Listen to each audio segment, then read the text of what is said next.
یہ وائرس جو ہے اس کی ساخت کس طرح سے ہے، یعنی یہ جو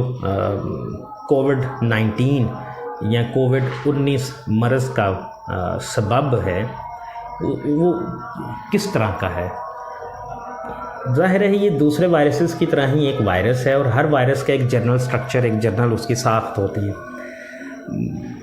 اس وائرس کی بھی ایک جنرل سٹرکچر جو ساخت ہے وہ کچھ یوں ہے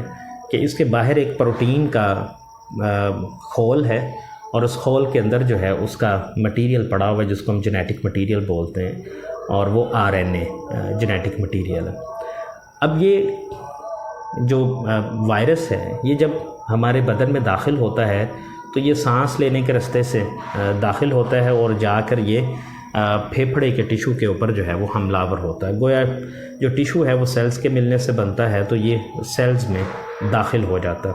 اور داخل ہو کر وہاں سیل کی ساری جو بائیو سنتھیٹک مشینری ہے اس کو ہائی جیک کرتا ہے، اور اپنے نئے وائرسز جو ہیں ان کی پروڈکشن کرتا ہے، اور وہ سیل کو ڈیمیج کرتا ہے، اور سیل پھٹتا ہے، اور یہ وائرس نکل کے مزید صحت مند